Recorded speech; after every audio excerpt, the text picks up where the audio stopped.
스스로 핵심 정리, 미국 혁명 하도록 하겠습니다. 자, 미국 혁명은 영국의 그 북아메리카 식민지였던, 미국이 이제 미합중국을 선언을 하면서 영국에서 떨어져 나온 그 과정을 이제 미국 혁명이라고 하는데요. 이 미국 혁명 같은 경우는 그 영국의 식민지 정책이 원인이 돼서 일어나게 되거든요. 그래서 영국이 이제 북아메리카를 그 식민지화 하고서 그 특별히 터치하지 않아요. 특별히 터치하지 않고 그냥 자치하게 내비뒀었단 말이에요. 특별한 간섭 없이 자치를 했었는데, 그런데 이제 미국 사람들의 생각이 바뀌게 되는 계기가 생기는데요. 그게 뭐냐면 일단 미국에도 계몽 사상이 들어오게 됩니다. 인간의 이성을 중시 여기죠. 거기에다가 로크의 사회계약서, 우리 지난번 시간에 로크의 사회계약서를 여기 저항권 인정한다고 했잖아요. 왕이 마음대로 그 정치하는 것을 저항하는, 그러니까 왕의 통치권을 시민들이 위임을 한 건데 통치를 자기 멋대로 하거나 마음에 들지 않게 하면 저항할 수 있는 권리가 있다라는 걸 로크가 얘기를 했단 말이에요. 그런 생각이 사람들 사이에 있는 가운데 이 영국이 중상주의 정책을 강화합니다. 이 중상주의 정책을 강화하게 된 배경이 뭐냐면 7년 전쟁 때문이거든요. 이 7년 전쟁이라는 거는 그 오스트리아와 그 프로이센의 전쟁이에요. 7년 전쟁. 여기에 이제 오스트리아. 그 다음에 프로이센. 이 둘이 전쟁을 하게 되는데 이 7년 전쟁의 원인이 되는 지역이 바로 슐레지에란 말이에요. 슐레지에는 오스트리아 왕이 계승전쟁에서 그 프로이센한테 뺏겼단 말이에요. 그 오스트리아가 원래 오스트리아 거였는데 프로이센이 뺏었어요.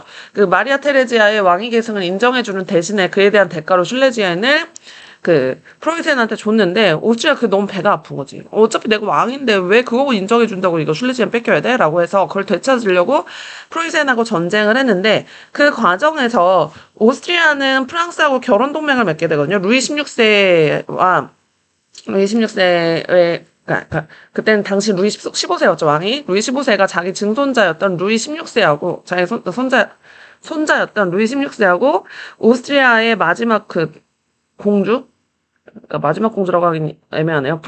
마리아 테레지아의 막내딸이었던 마리 앙뚜아네트하고 둘이 이제 결혼시키면서 프랑스하고 연합을 하게 된단 말이에요. 그래서 오스트리아하고 프랑스하고 연합 전선을 구축하고요. 프로이센 대신에 누구랑 손잡았냐면 영국이랑 손잡았어요. 영국이랑 손잡았는데 이 7년 전쟁이 유럽 내에서의 전쟁뿐만 아니라 아메리카 대륙에서도 식민지에서도 이게 전쟁이 동시에 진행이 되거든요. 그래서 인도랑 북아프리카에서는 북아메리카에서 영국과 프랑스가 식민지 쟁탈전까지 같이 전개를 하게 돼요.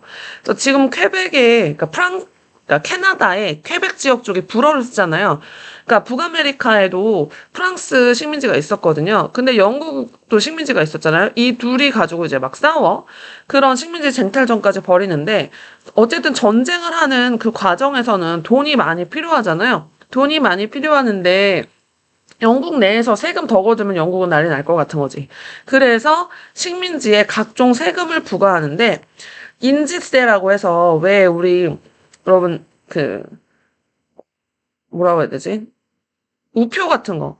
우편 보내면 우표가 일종의 인지잖아요. 그 우편 업무를 담당하기 위한 세금으로 우표를 하죠. 여러분 이제 메일 보내서 우편 잘 안 보내겠지만 그런 거나 아니면 공문서에 뭐 여권이나 아니면은 주민등록 등본 같은 거 보면 밑에 왜 그 동장 말하는 거 도장 찍어주잖아요. 그런 거 찍는 것에 대한 수수료 막 500원, 1000원 막 이렇게 받는단 말이에요. 그런 게 이제 인지세거든요.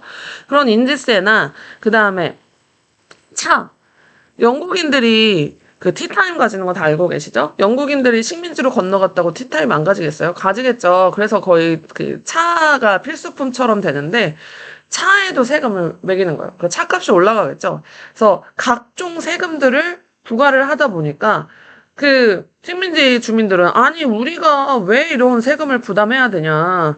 이거 우리가 동의한 거냐. 니네 맨날 의회 동의 있어야 과세한다던데 식민지에 대표 없다고 마음대로 과세해도 되냐라고 주장을 하면서 대표 없는 것에 과세 없다라고 주장을 합니다. 그러니까 우리 대표가 가서 의회를 구성한 게 아닌데 왜 우리가 세금을 내야 되냐. 세금 안 내겠다. 세금 거부 운동하면서 그러면서 영국에 대한 반발로 보스턴에 들어온 상선에 그 배를 올라타서 원주민 분장을 해요. 자기들이 안 한 것처럼 원주민 분장을 하고 그 보스턴에 정박 중인 영국 동인도 회사에 그 차를 그 수입해 오는 배에 들어가가지고 그 차 박스를 바다에 다 던져버려요. 그게 보스턴 차 사건이에요.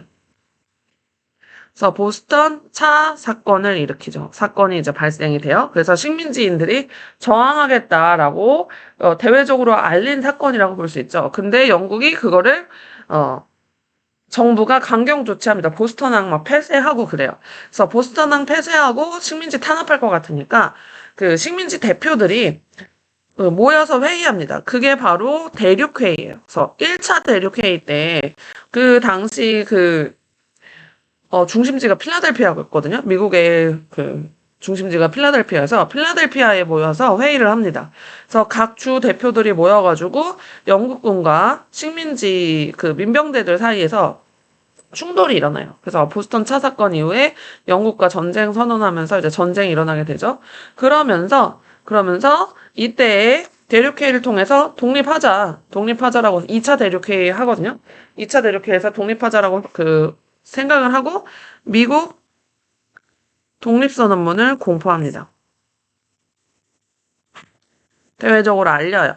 그래서 근대 민주주의의 원리가 천명돼 있고 그러니까 천부인권이잖아요. 그 하늘로부터 받은 인간의 권리라든지 주권은 국민에게 있다라든지 주권재민이라든지 그다음에 저항권 우리가 말도 안 되는 이런 통치를 받을 이유가 없다. 저항할 필요가 있다라고 얘기한 내용을 주로 하는 독립선언문을 공포를 하게 되죠. 그렇게 되면서 이 영국이랑 저항을 하는데 영국의 오랜 숙적이었던 프랑스가 도와줍니다. 프랑스, 네덜란드, 에스파냐 등 유럽 각 나라들이 도와줘요. 영국이 무적함대 막 이러면서 너무 독주하는 것 같아요. 식민지도 많고 하니까 적이 많았나 봐요. 그래서 유럽 각국들이 도와주고 그리고 결정적으로 이제 요크타운에서 초반에는 졌는데 요크타운 전투에서 크게 이기면서 그러면서 이제 승세를 잡게 돼서 결국에서 파리에서 조약을 맺게 됩니다. 파리에서 일종의 휴전 협정이죠. 전쟁 끝내자 종전협정이라고 해야겠네요. 그래서 종전하자라고 약속하면서 13개의 식민지의 독립을 승인을 하게 됩니다. 그래서 13개의 식민지의 독립을 승인하게 되면서 세계 최초로 민주공화국 왕의 통치를 받지 않는 민주라는 거 주권재민의 원칙을 가지고 있는 거죠. 주권재민의 원칙을 가지고 있는 공화국이 수립이 되죠. 그래서 초대 대통령으로 조지 워싱턴이 초대 대통령이 됩니다. 그래서 초대 대통령으로 워싱턴을 선출을 하고요. 그리고 이제 헌법을 제정하는데 우리 몽테스키우의 삼권분립 배웠죠? 그래서 삼권분립에 입각해서 입법권, 행정권, 사법권 권리 다 나누고요. 그 다음에 연방주의 합니다. 연방주의를 채택해서 하나의 공화국이긴 하지만 각 주의 자치권을 인정을 해줘요. 그래서 주의 연합 형태라고 보시면 돼요. 각 주의 지금은 50개 주지만 이때는 13개 주죠. 각 주들의 연합국 형태라고 보시면 돼요. 연합한 국가. 주가 연합한 국가라고 하는 게 더 맞겠네요. 주들이 연합한 국가 형태를 연방주의라고 이해하시면 돼요. 그래서 민주주의 원칙에서 국가가 운영이 되고요. 그래서 이러한 미국의 독립은 프랑스를 비롯한 유럽 각국의 혁명에 영향을 줍니다. 미국 독립혁명의 영향으로 프랑스 대혁명도 일어났다고 보시면 돼요. 그리고 이제 라틴 아메리카도 독립을 하기 위한 기운도 조성이 되죠. 그래서 미국 혁명은 여기까지 정리를 해보도록 하겠습니다.